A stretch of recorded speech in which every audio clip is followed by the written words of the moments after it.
Una vez más, Hechos 19, versos 1 al 6. Aconteció que entre tanto que Apolos estaba en Corinto, Pablo, después de recorrer las regiones superiores, vino a Éfeso y hallando a ciertos discípulos, les dijo: ¿recibisteis el Espíritu Santo cuando creísteis? Y ellos le dijeron: ni siquiera hemos oído si hay Espíritu Santo. Entonces dijo: ¿en qué pues fuisteis bautizados? Ellos dijeron: en el bautismo de Juan. Dijo Pablo: Juan bautizó con bautismo de arrepentimiento, diciendo al pueblo que creyesen en aquel que vendría después de él, esto es, en Jesús el Cristo. Cuando oyeron esto, fueron bautizados en el nombre del Señor Jesús, y habiéndoles impuesto Pablo las manos, vino sobre ellos el Espíritu Santo y hablaron en lenguas y profetizaban. Eran por todos unos 12 hombres, dice el verso 7 como detalle. Bueno, llegamos al tercer y último incidente, y con esto voy a dejar el libro de Hechos ya, porque creo que logramos hacer algunas aclaraciones de tipo interpretativo acerca del fenómeno de lenguas que registró Lucas en este tratado tan importante que dejó a un tal Teófilo y por supuesto la posteridad. Y Lucas nos dice en el capítulo 2, en el capítulo 10 y en el capítulo que acabamos de dar lectura, 19, verso 6, que las personas que recibieron el Espíritu Santo comenzaron a hablar en lenguas. Voy a poner la conclusión ahora para que se den una idea dónde vamos con esto. Y es que dicha señal de hablar en lenguas no fue como norma de que cuando el Espíritu Santo viene en una persona ha de manifestarse obligatoriamente o estrictamente este don que llamamos don de lenguas. Hemos indicado hasta el momento que excepto lo que se convierten en la casa de Cornelio, que son un poco de personas, no se vuelve a dar. Pasaron aproximadamente, para que se den una idea, unos 13 años desde que se convirtió Cornelio a este incidente que menciona Lucas en el capítulo 19. Y durante ese periodo de alrededor de 13 años no se vuelve a registrar un solo caso de alguien que, habiendo recibido el Espíritu Santo, haya hablado en lenguas. Y no solamente eso, pero no existe ningún caso registrado por Lucas en este tratado donde una persona o varias hayan hablado en lenguas después de este incidente. Esto es algo muy, pero muy importante cuando se trata de interpretar a Lucas, y especialmente cuando hablamos de este fenómeno tan popular en el siglo XX y siglo XXI, que es el don de lenguas.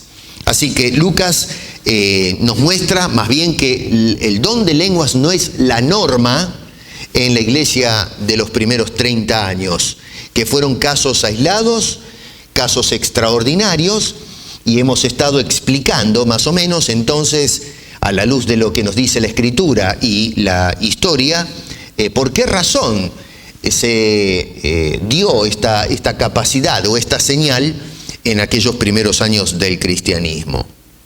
Por lo tanto, hermanos queridos, no importa francamente a qué denominación pertenecemos, porque esto que estoy hablando puede ser que se interprete como que tenemos o iniciamos una guerra denominacional. Y la verdad de las cosas es que no estoy tratando de hacer una polarización de grupos religiosos dentro del campo evangélico contemporáneo. Lo que estamos tratando es de subrayar lo que nos dicen las Escrituras, no importa a qué denominación pertenecemos. Y lo que podemos concluir entonces es que Hechos no puede ser utilizado bajo ningún punto de vista para justificar y enseñar que la iglesia de hoy está forzada a hablar en lenguas, porque esa es una manifestación del Espíritu Santo. Cuando usamos Podemos después, ya vamos a mirarle la carta de Pablo a los Corintios, pero aquí estamos hablando de Hechos. No se puede usar, por lo que hemos visto, el libro de Hechos como normativo para justificar que la persona que recibe el Espíritu Santo ha de hablar en lengua como manifestación o como señal de ello. Y cuando se asume esta postura se falla en tres ángulos que son los siguientes. Primero, estamos fallando en la interpretación de cuál fue la intención original de Lucas al escribir el tratado del libro de Hechos. De más está decir que también está el Evangelio de Lucas, ¿no es cierto? Dos, falta en la interpretación específica de los incidentes en cuestión, es decir, lo que sucede en el capítulo 2, lo que sucede en el capítulo 10 y luego el capítulo 19 que tenemos delante. Y número 3, falla también en la correcta aplicación de dichos incidentes a la realidad o la vida espiritual de la iglesia contemporánea.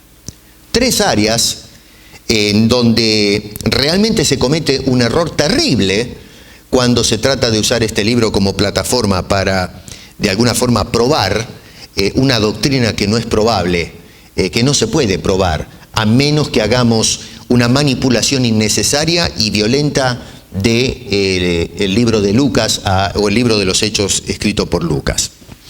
El apóstol Pablo, recuerden que ya mencioné esto, pero cuando le escribe a Timoteo, que estuvo trabajando en Éfeso, y en la segunda carta que le envía a este joven, no tenemos registro si se escribieron otras.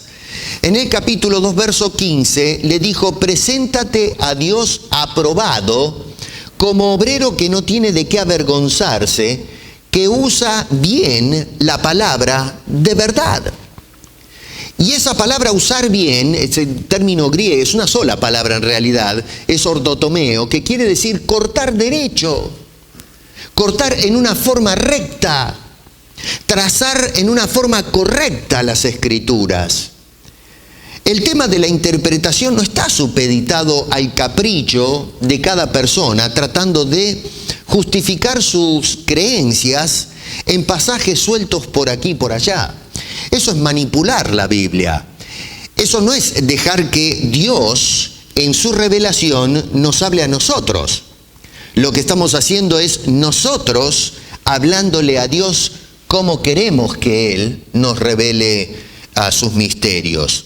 Así que muchas veces cuando se cortan mal las escrituras, lo que estamos haciendo es interpretando mal, estamos exponiendo mal, y luego estamos, para peor de males, como si esto no fuese suficiente, la estamos aplicando mal las escrituras. Tres áreas donde hay tremendos fallos. Y yo creo que muchos de los problemas de conducta que vemos en la iglesia contemporánea es porque realmente se está interpretando, se está aplicando y se está aplicando mal la palabra de Dios en el pueblo cristiano. El incidente que tenemos delante nuestro es parte de, o como resultado, si ustedes se fijan ahí en el capítulo 18, versos 22 y 23, del tercer viaje que hizo Pablo, un viaje misionero, y nos dice que empezó a recorrer las regiones que ya habían sido visitadas para confirmar, dice el verso 23 al final, a todos los discípulos. Los versos 24 al 28 se inserta un incidente con un tal Apolos, un hombre que era un excelente orador, pero que tenía ciertas deficiencias en cuanto al conocimiento del Evangelio, que fue corregida por una parejita muy simpática que se llama Priscila y Aquila. Y no vamos a hablar de ese incidente porque nos va a sacar por ahora de tema. Y entonces, después de intercalado ese caso de Apolos, se nos dice en el capítulo 19, versos 1 y 2, que aconteció en tanto que Apolos estaba en Corinto predicando, Pablo, después de recorrer las regiones superiores, el norte, vino a Éfeso y entonces encontró a estos discípulos y les preguntó: ¿recibisteis el Espíritu Santo cuando creísteis? Y ellos le dijeron: Pablo, ni siquiera hemos oído si hay algún espíritu. Es interesante porque en la conversación que el apóstol Pablo sin duda tuvo con estos caballeros, halló algo que llamó la atención al apóstol. Algo no estaba en orden, algo no sonaba bien. No se dan todo el diálogo que hubo entre Pablo y estos señores. Pero pescó que algo está mal, algo está fuera de foco. Y eso entonces es que lo lleva a investigar y lo que hace es lanzar una pregunta teológica. Ustedes, muchachos, ¿recibieron el Espíritu Santo cuando creísteis? Y encontró que había, obviamente, en la respuesta una deficiencia bastante seria, porque acá estamos hablando ya de el asunto de la salvación. Yo pienso, muchas veces hoy sucede, lamentablemente, lo mismo.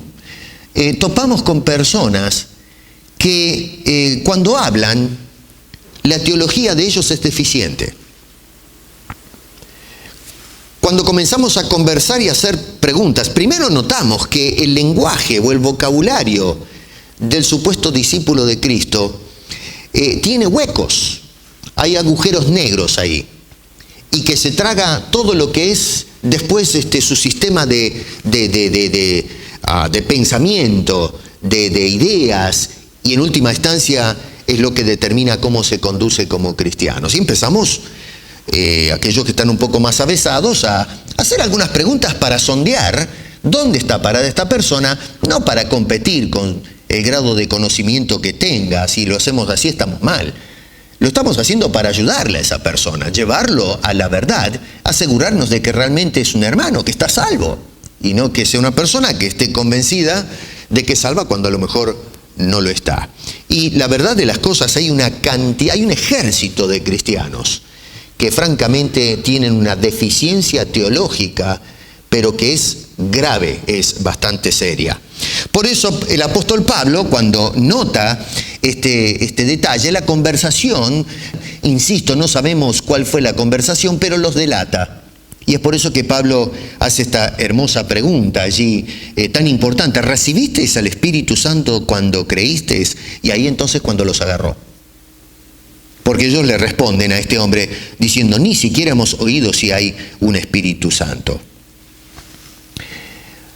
Algunos hoy proponen una teología de la prolongación, o una teología, de la dilación, ¿no? Estos son términos que yo estoy acuñando, pero tratando de explicar con esta frase, que existe en algunos casos una dilatación o un espacio de tiempo entre la conversión del sujeto y la recepción o bautismo del Espíritu Santo, si se quiere, ¿no es cierto? La conversión y la recepción. Es decir, que desde el momento 1 de la conversión pueden pasar días hasta que la persona, en algunos casos semanas, no sé, en que entonces la persona va a experimentar la venida del Espíritu Santo.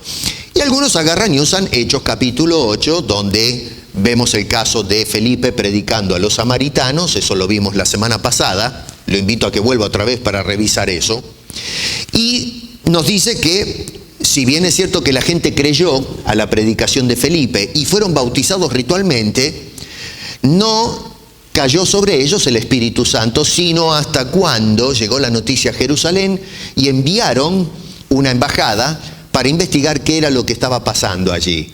Mandaron a Pedro y a Juan, y entonces al ver el resultado de la obra de la predicación, estos hombres por imposición de manos oraron con ellos y dice que recibieron el Espíritu Santo. Entonces vemos un espacio de tiempo, no sabemos cuánto, pero un tiempo entre la conversión y la recepción del Espíritu Santo. Y claro, algunos dicen, ahí está, ahí tenemos la prueba que necesitamos para justificar nuestra postura teológica. Bueno, pero ya hemos indicado que eso es un caso extraordinario que no se vuelve a repetir jamás. No solamente en el libro de los Hechos, sino en ningún lugar de las cartas del Nuevo Testamento. Entonces, usar un solo incidente para probar una dilación entre estos dos puntos es un serio problema. Así que ya hemos descalificado, hemos explicado por qué esa dilación. Los invito otra vez a que vuelvan a esa charla que dimos la semana pasada. Pero ahora tenemos el versículo 2. Y muchos determinan que hay un espacio de tiempo entre la conversión y la recepción del Espíritu Santo basados en la traducción de la Reina Valera 1602, que traduce el versículo 2 en estos términos: díjoles, habéis recibido el Espíritu Santo después que creísteis. Y ellos le dijeron, antes ni aún hemos oído si hay Espíritu Santo. Así que noten qué interesante, porque en aquella traducción, que ya es antigua, 1602, estamos hablando del siglo XVII, principio, naciendo el siglo XVII, dice después. Por lo tanto, se ha interpretado que ese después, o se le ha dado o otorgado a ese después una fuerza temporal. Se lo traduce como partícula temporal, es decir, que existió un lapso con ese después entre la conversión y la recepción del Espíritu Santo. Pero sin embargo, los traductores no tuvieron eso en mente. Escogieron la palabra menos indicada quizás, pero no era eso lo que querían decir. Es más, la versión ahora revisada, 1960, la Reina Valera, cambió esa palabra después por la que tenemos ahora, que es cuando creísteis.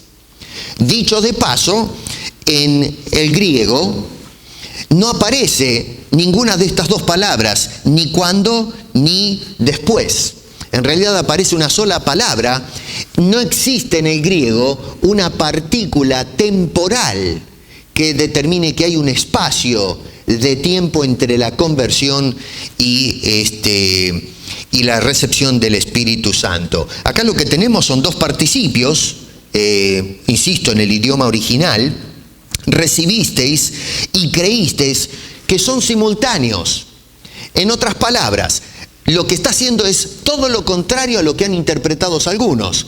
Está borrando todo espacio, toda separación. Está indicando, recibisteis cuando creísteis, es recibisteis al creer, en el momento preciso. ¿Entienden lo que estoy diciendo? Esto es importante, porque de lo contrario, si no miramos bien este asunto, es donde justamente hacemos esta distinción entre conversión y recepción que no subió en la mente de Lucas o en la inspiración divina. Hay un problema serio de interpretación. Así que Pablo lo que está diciendo es, recibisteis cuando creísteis.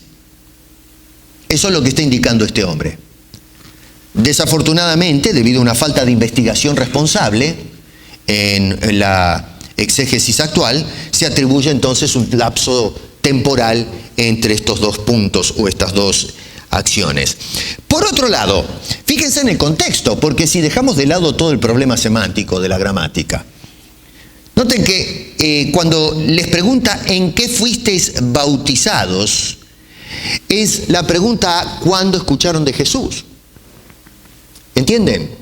Cuando ustedes recibieron el Evangelio, si supuestamente recibieron a Jesús como Salvador, ¿en qué fueron bautizados? O sea que en la pregunta nos damos cuenta, o podemos concluir, acá hacemos un poco de inducción, que Pablo no está estableciendo un tiempo. Es decir, bueno, a ver muchachos, ¿ustedes recibieron a Cristo? Sí, pero no escuchamos nada del Espíritu Santo. No se preocupen, ahora lo arreglamos eso. Vamos a orar y vamos a darles el Espíritu Santo. No, esto fue lo que prendió la alarma en el apóstol San Pablo de que la conversión de estos individuos no se había producido. Es decir, eran creyentes de medio camino. Así que esto es un punto que quiero remarcar, porque lamentablemente muchos usan, como indiqué al principio, Lucas, en una manera impropia. Cortan mal, como dice Pablo a Timoteo, corta bien la palabra, pero estas personas están cortando mal las escrituras, ya sea por ignorancia de la lengua original. Algunos no han tenido yo, gracias a Dios, bueno, aquí en este país se puede hacer, pero en otros países no hay oportunidades. Pero hay suficiente material, y hoy con el internet tenemos, pero para investigar esto, de importantes hombres que sí estudiaron y nos favorecieron todo el trabajo. No tenemos que meternos nosotros a estudiar griego y hebreo, porque hay gente que ya lo hizo y nos dejaron tremendos manuales, con los cuales ahora nosotros podemos mirar los resultados de esos estudios y darnos cuenta de este tipo de errores y entonces poner los puntos sobre las IES cuando se trata de interpretación y aplicación de este tratado. Ahora, ¿qué pasa? Si ellos Llama la atención porque fíjense que dicen, Pablo, la verdad no tenemos ni qué es el Espíritu Santo, no escuchamos jamás este asunto. Esto llama la atención porque si hubiesen sido discípulos como los mencionados en el versículo 23 del capítulo 28, cuando Pablo salió a confirmarla así a los convertidos, a la iglesia, hubiesen escuchado del Espíritu Santo. Pedro, cuando lanzó aquel primer sermón, que fue algo impresionante, en el capítulo 2, verso 38, les decía a la gente en la conclusión del sermón: arrepentíos y bautícese cada uno de vosotros en el nombre del Señor Jesucristo para perdón de los pecados y recibiréis el don del Espíritu Santo. Así que el contenido del mensaje era Cristo Salvador, y luego en la aplicación es la recepción del Espíritu Santo. Si estos caballeros hubiesen recibido el mensaje de los primeros cristianos, hubiesen escuchado del Espíritu Santo, porque el concepto está incluido dentro de la predicación apostólica de los primeros 30 años. Entonces, ¿cuál era el problema con estos discípulos? ¿Qué clase de discípulos eran cuando Lucas dice que halló a uno de estos discípulos?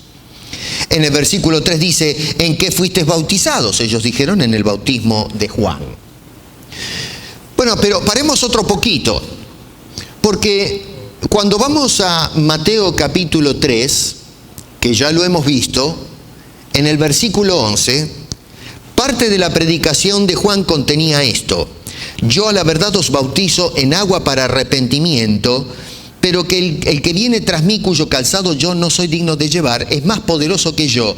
Él os bautizará en Espíritu Santo y fuego. Déjeme hacer un paréntesis. Ya hablamos que fuego no es una bendición, sino que es juicio. Marcos, cuando escribe el mismo incidente, si ustedes lo comparan en casa, van a ver que este señor obvia la palabra fuego, dice: seré bautizados en Espíritu Santo. Jesús, cuando dice que van a recibir la promesa del Padre, no menciona el fuego, y Pedro tampoco en el capítulo 11, cuando da reporte de la tarea de la conversión de Cornelio y lo que estaban haciendo, tampoco menciona el fuego. Así que muchos agarran, es el único incidente donde aparece Espíritu Santo y fuego juntos, y lo ven como una bendición. Y hoy la iglesia es enseñada a clamar y a pedir y a implorar: Señor, manda el Espíritu, derrama sobre mí Espíritu Santo y fuego. Y es una contradicción. Estás pidiendo bendición y maldición al mismo tiempo, juicio. Entonces, otra vez, un error terrible de interpretación por no estudiar bien las Escrituras. Pero sí, lo que viene a colación ahora es que Juan también mencionó el Espíritu Santo, ¿o no? Dice que van a recibir al Espíritu Santo. Entonces, esto nos deja acá con una situación, a lo menos a mí me dejó con una tremenda inquietud. Bueno, ¿cómo es que Juan, siendo que habló del Espíritu Santo, estos individuos no escucharon del Espíritu Santo? Cuando dicen que son discípulos o que fueron bautizados con el bautismo de Juan, ¿cómo es posible que esta gente no tenga noción del Espíritu Santo? Juan habló del Espíritu Santo, Pedro habló del Espíritu Santo, así que antes de conocer a Cristo, ya Juan habló del Espíritu Santo. Los que eran convertidos escuchaban del Espíritu Santo. ¿Qué es lo que escucharon estos señores? ¿De dónde escucharon lo que escucharon? Esta es mi opinión personal, porque no tenemos respuestas en la Escritura. Así que puede ser que me equivoque, pero lo digo con toda humildad. Esta es mi conclusión. Yo pienso que estos señores sin duda no escucharon el mensaje de Juan, de parte de Juan. Es posible que a lo mejor escucharon el mensaje de alguno que era un seguidor de Juan. Y la persona que escuchó a Juan fue impactado con el mensaje llamado de arrepentimiento, y lo que produjo fue ese sentido de culpa, y mirando la promesa del Mesías, que era algo que estaba metido en la psiquis del pueblo judío, esperaban la venida del Mesías. Entonces este individuo probablemente, cuando le enseñó a estos discípulos, dijo: Juan el Bautista predicó arrepentíos, porque viene uno después de mí, y pasó por alto el tema del juicio o el tema del Espíritu Santo, probablemente porque no entendió tampoco el concepto. Pero sea como fuere, tenemos a estos individuos escuchando de alguien que pienso no fue Juan, porque Juan habló del Espíritu Santo según Mateo, que no les habló de este asunto. Por eso dice, ni hemos oído hablar si hay Espíritu Santo. Esto es una cosa que llama poderosamente la atención.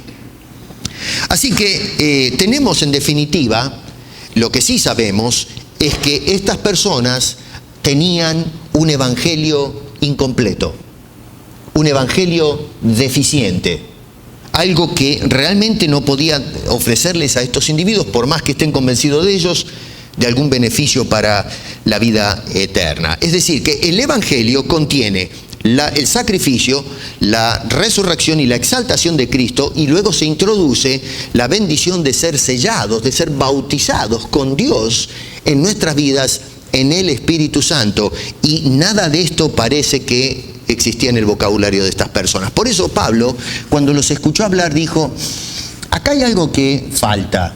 Estos muchachos no están bien orientados, no escucharon el evangelio, escucharon cualquier otra cosa. Por eso Pablo completa el asunto o aclara las cosas a estos hombres en el verso 4, cuando dice, Juan bautizó con bautismo de arrepentimiento, diciendo al pueblo que creyese en aquel que vendría después de él, esto es, en Cristo Jesús, el Cristo. Así que no hay peor cosa, a ver como conclusión, de convencer a una persona que es salvo cuando no lo es.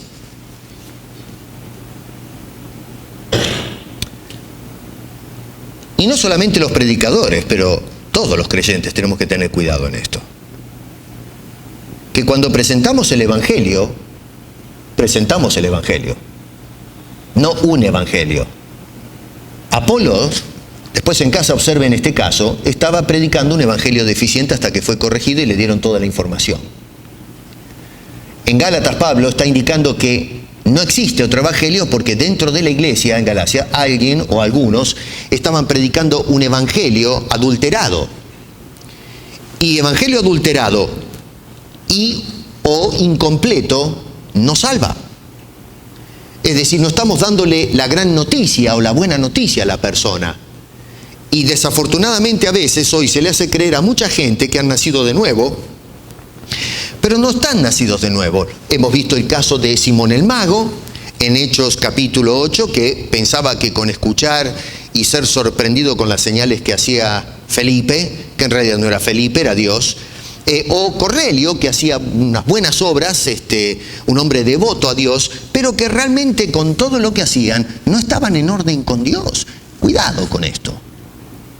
Es un llamado personal a nosotros de asegurarnos que hemos creído y aceptado lo que Cristo hizo a nuestro favor, si lo entendemos. Y dos, que cuando transmitimos este mensaje a otro, le pasamos la información correcta, porque es terrible hacerle creer a alguien que es salvo y está totalmente convencido que es salvo cuando la persona no es salva. Pasa en muchos gremios, en la institución cristiana, lo que llaman el cristianismo cultural del oeste, mucha gente piensa que es salva cuando realmente no lo es. Piensa que son salvos porque pertenecen a la institución o a la iglesia y no por el sacrificio necesario de Cristo por los pecados.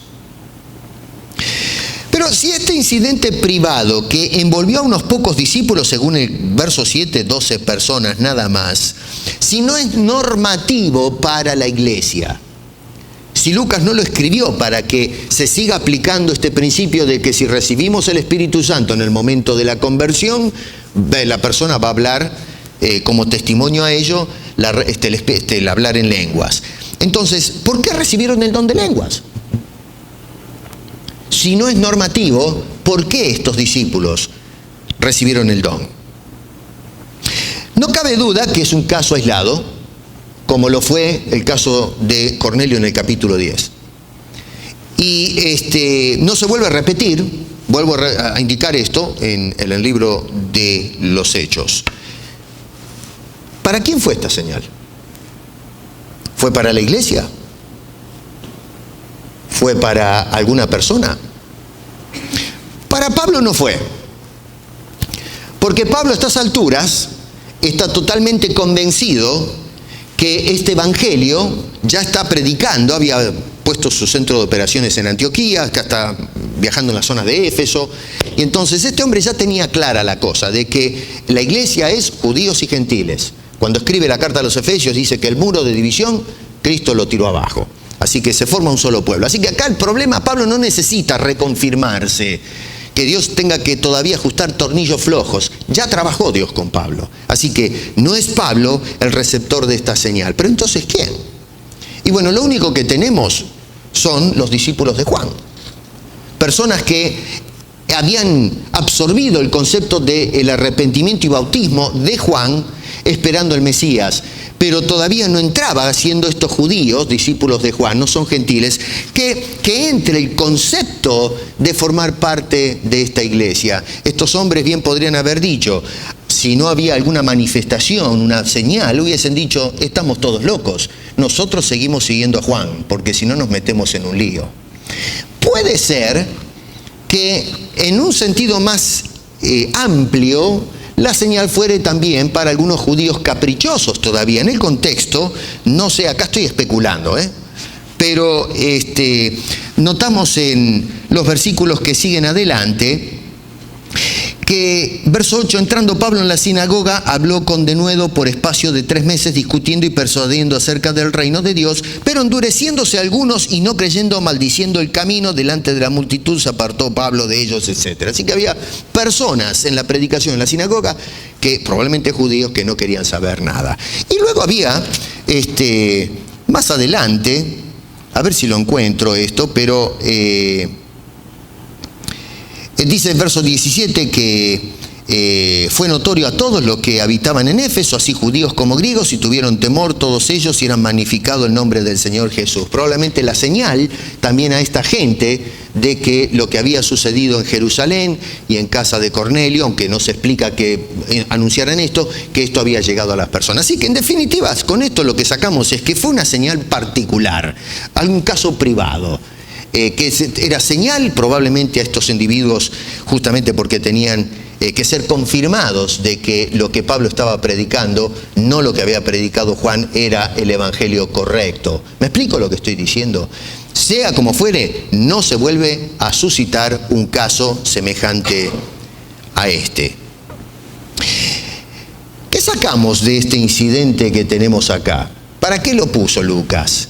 Porque si no es para que hablemos en lenguas, entonces ¿para qué lo puso?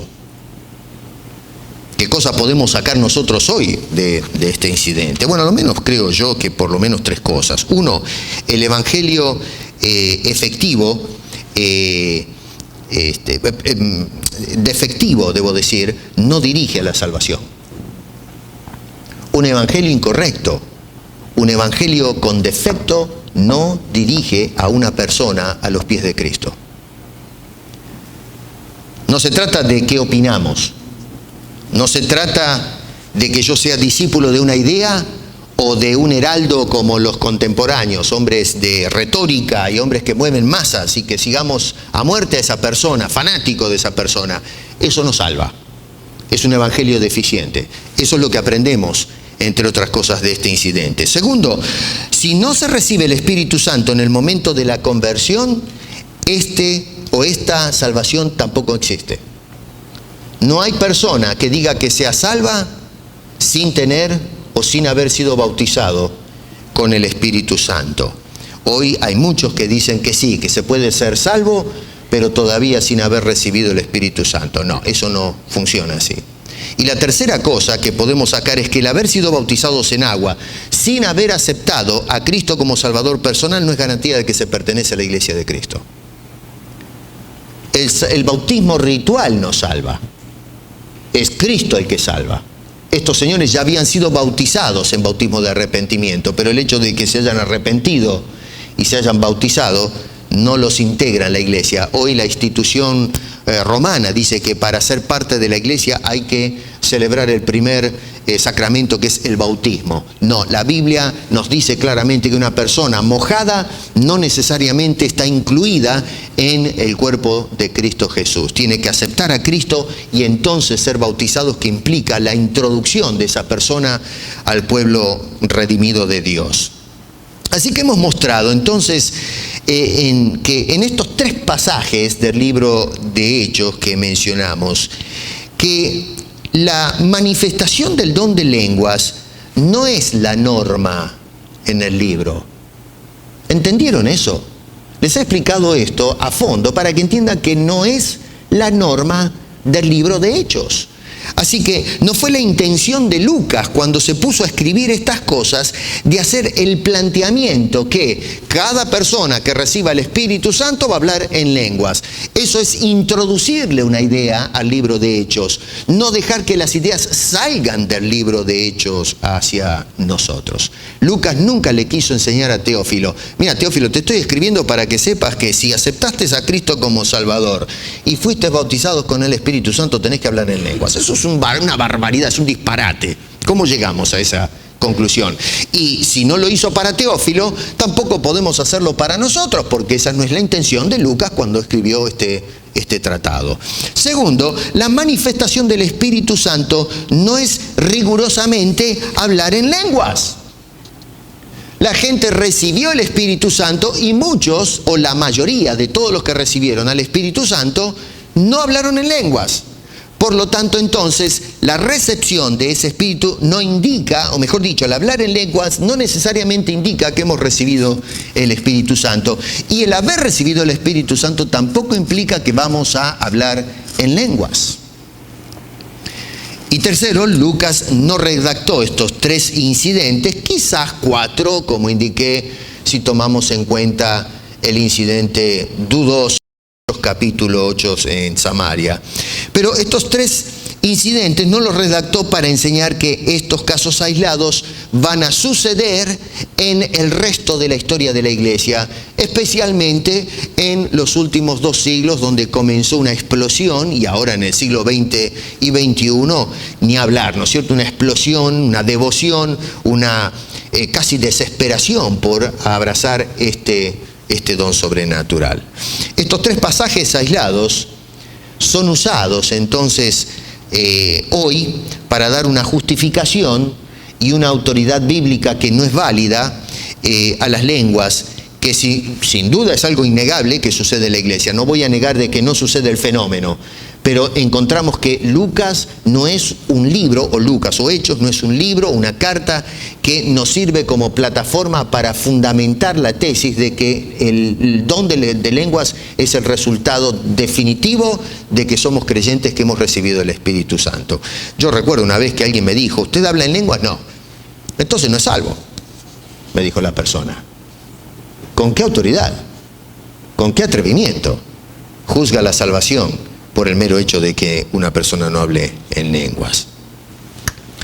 Así que un pasaje bíblico jamás tiene que ser interpretado a la luz de mis experiencias. Yo empiezo a hablar en lenguas y entonces voy a interpretar la Biblia en base a la experiencia. Es al revés. Las experiencias siempre tienen que ser juzgadas a la luz de los pasajes bíblicos. Tradicionalmente se ha hecho así, pero últimamente lo que hemos hecho entonces es, debido a esta explosión del fenómeno, es ir a buscar pasajes desesperados para probar y justificar esta manifestación. Y la Biblia no se interpreta a la luz de las experiencias. Las experiencias se interpretan a la luz de la doctrina bíblica.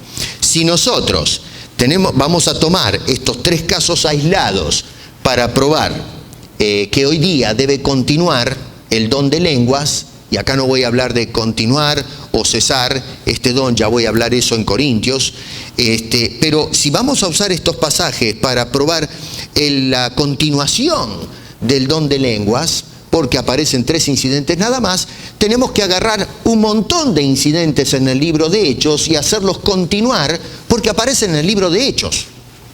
Así como el don de lenguas, los otros incidentes también. Déjeme que le mencione algunos. Por ejemplo, deberíamos levantar enfermos solamente con llevar el trapo o el pañuelo del predicador.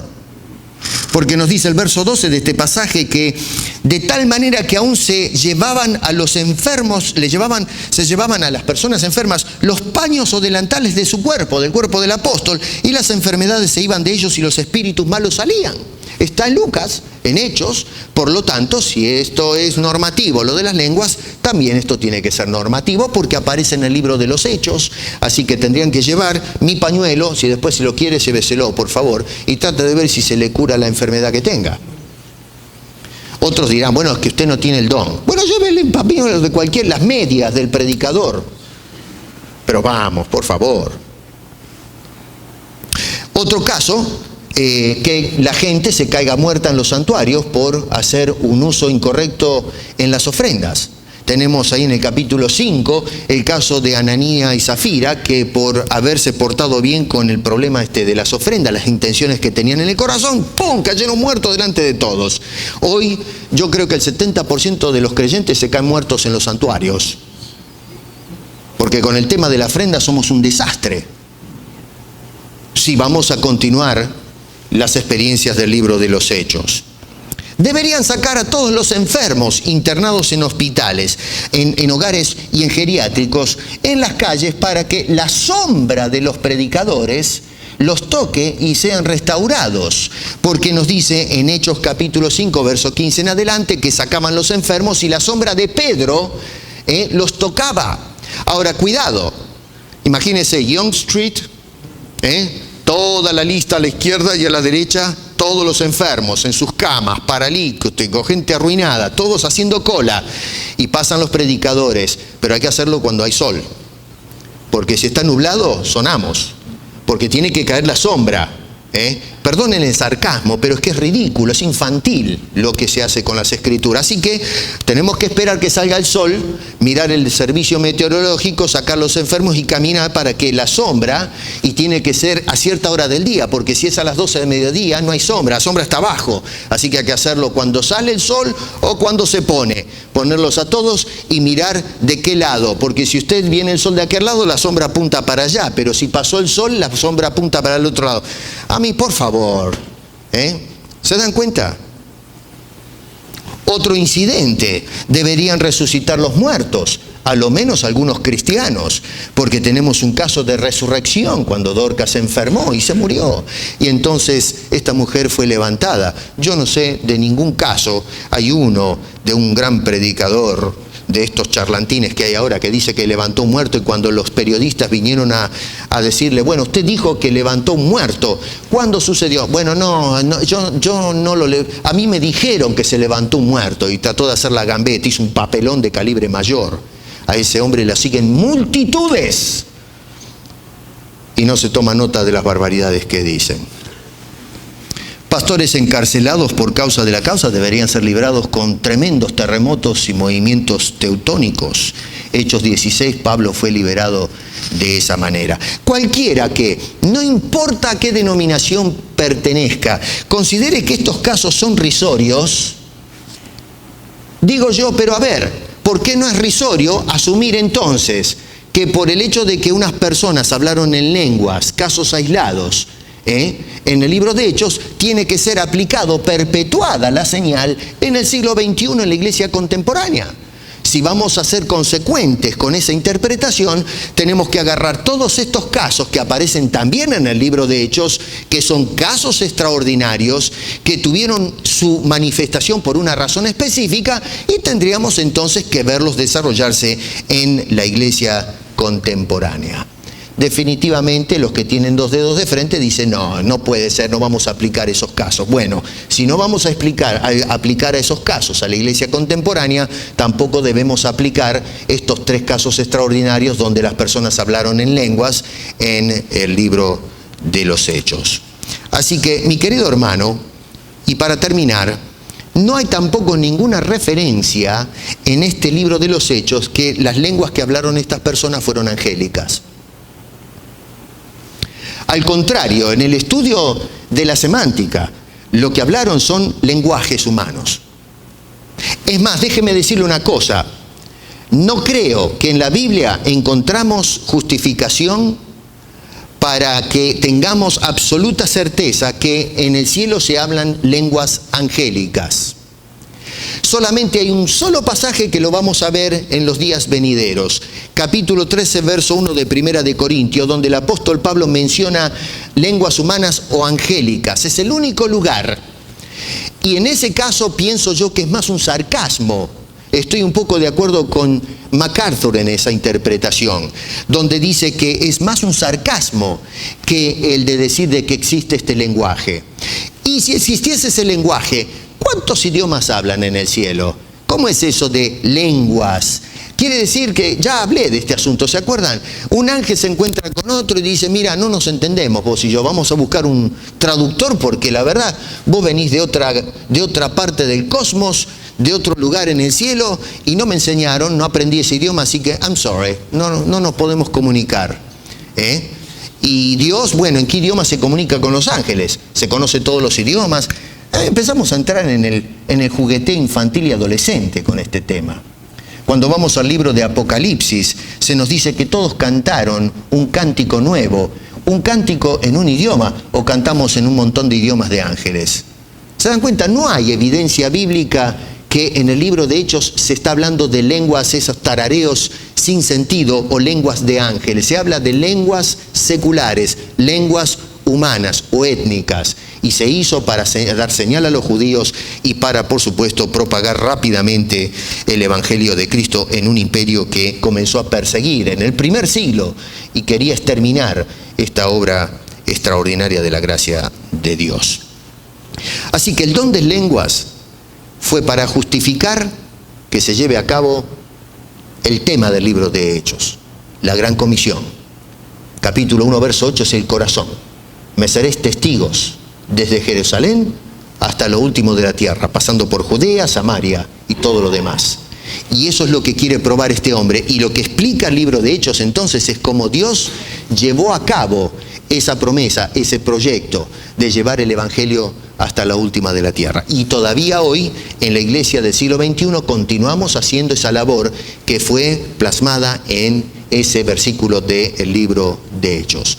Hechos no enseña, repito hasta el cansancio, no enseña, no es un manual donde se nos enseña que un creyente que recibió el Espíritu Santo tiene forzosamente que hablar en lenguas. Eso es una teología incorrecta, una interpretación dañina, que lo que hace es más bien separar al cuerpo de Cristo. Y bueno, en cuanto a nosotros, entonces sí, lo que podemos sacar de todo esto que hemos visto es tener cuidado, hermano querido, cómo usamos las Escrituras. Y dos, mirar estos casos que observamos y tratar de mirar los ejemplos para que nuestras vidas sea un cristianismo correcto. Hablamos de salvación, de evangelio correcto, de una religión que nos salva, como la de Cornelio antes de conocer a Cristo, o la de Simón el Mago. Hemos hablado que tenemos que ser testigos de Cristo. Hay ciertas lecciones preciosas que podemos sacar para la iglesia contemporánea.